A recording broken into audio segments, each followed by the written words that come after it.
Hey! Here's a quick 10 minutes video tutorial on how to construct a B2B credit application, its importance, and the top 6 reasons to use one.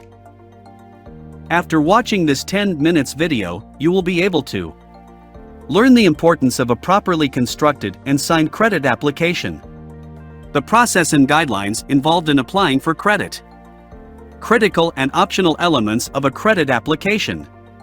So, let's get started. Before we begin, this video is powered by HighRadius, AI-driven autonomous finance solutions for the Office of the CFO to transform your order-to-cash, treasury, and record-to-report functions. Give it a try.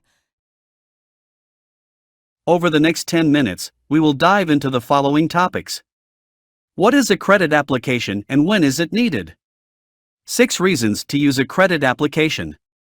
Let's get started with our first chapter. The first thing is when is a credit application needed? Well, if you're going to do ongoing business with a company, you need to start by having them complete a credit application because it gives you the basic information you need to make a credit decision. And if your company's terms and conditions are clearly stated on the credit application, it really makes a commitment by the applicant to adhere to those terms and conditions. In some cases, you might want to have an abbreviated version if it's just one-off or small dollar transactions you're doing with an applicant. But if you're going to do continuing business with them, you really should have the information that we're going to discuss today on a formal credit application. One of the uses, and we'll talk about this a little later, is it's not just useful in the beginning of your credit relationship with a customer, but you keep a credit file, you retain that, and if things go south with somebody that's buying from you, you can go and review information on that credit application. Becomes quite useful, either to find them if they've skipped, or if you have litigation in the future. So it has a number of purposes that are very, very critical and important. Sometimes you're going to get pushback, particularly if you're new to this, and in some industries this might be more common. The applicant is going to push back, and they're going to say, you know what, your competitors don't require this, so why should I have to fill out all of this information about my company and myself?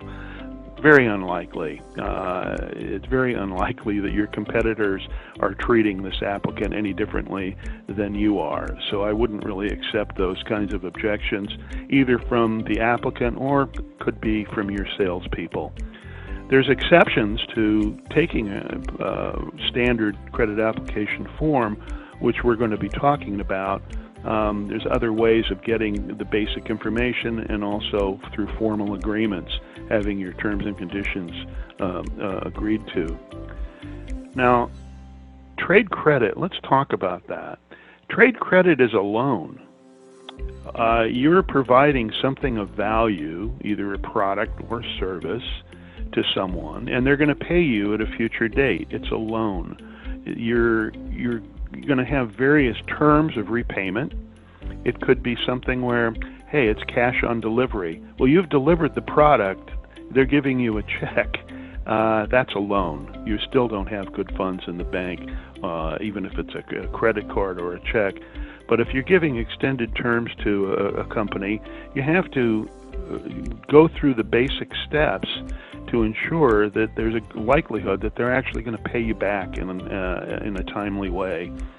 So the loan is paid when there are actually good funds in your bank account, and until then, the buyer is got what you sell, and you don't have the money. So the credit application is really a formal agreement that, again, defines your terms and what you're expecting from the applicant, ultimately your customer, in terms of repayment.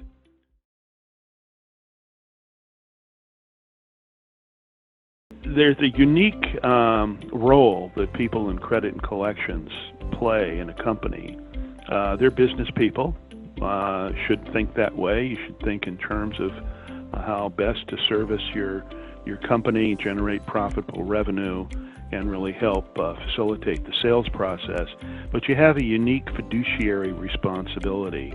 And the word fiduciary, you hear it a lot. I don't know that anybody really thinks, well, what does that really mean? How does it relate to what we're talking about today? By definition, what this means is you're an individual in your company that's tasked to prudently take care of money or other assets of your company.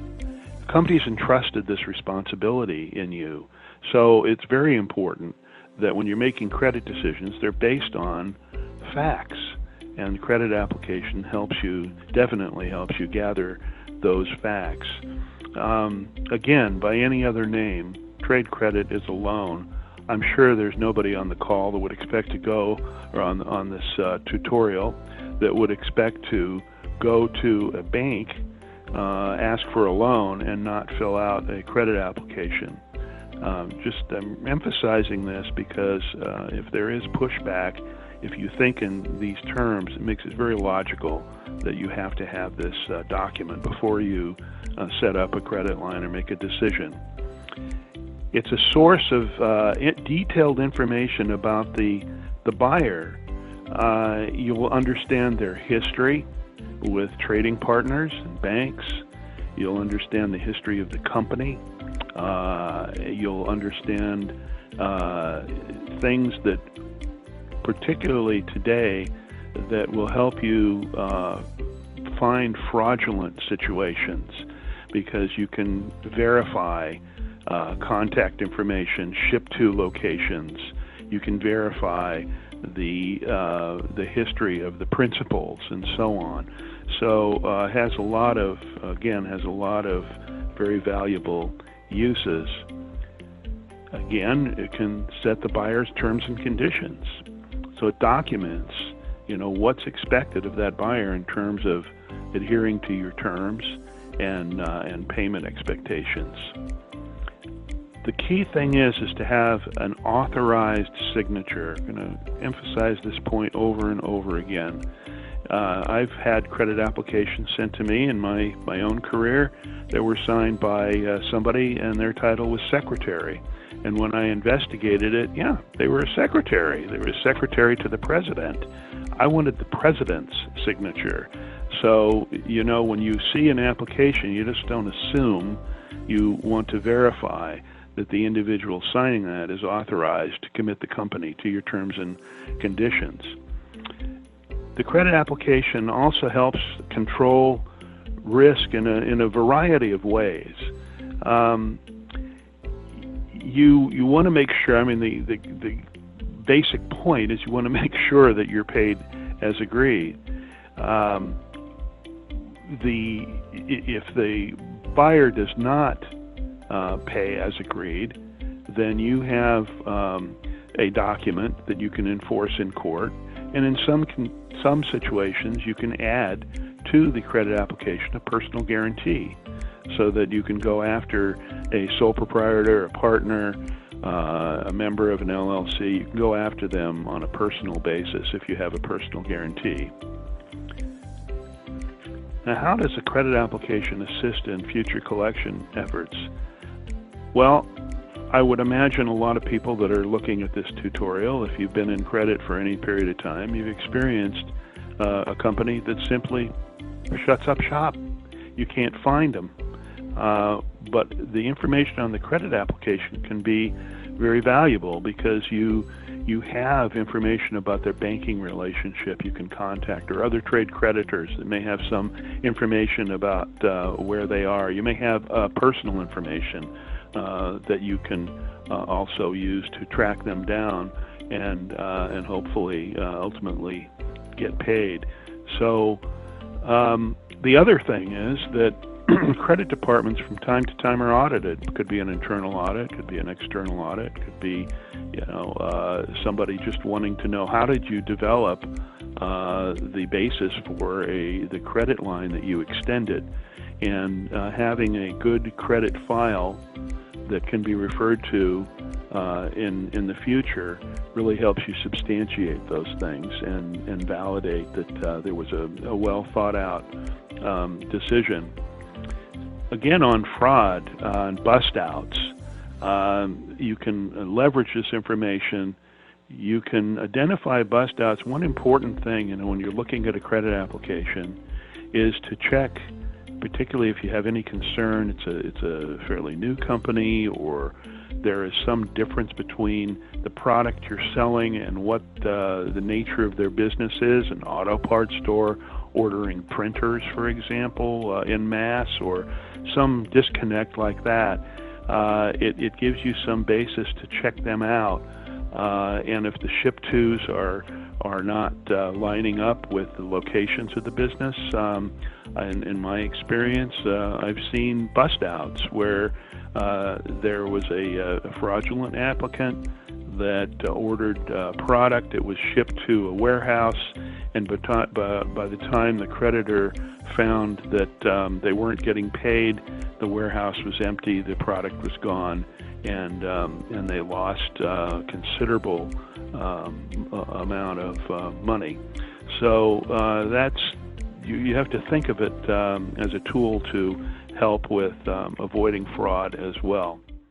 This video is part of the Highako Academy's Industry Credit Reports Assessment Skills Certification Program. This online certification program is designed to equip credit professionals at all levels with the skills to do the credit risk assessment, process credit applications, and analyze credit reports accurately. Earn a digital skill badge and certificate once you complete the certification. Check out the link in the description for more information about the skill certification. If you liked what you learned in this video and want to learn more, subscribe to our channel and leave a thumbs up. Which other credit, collections, or treasury topics would you like us to cover next? Tell us in the comments section below. See you in our next video.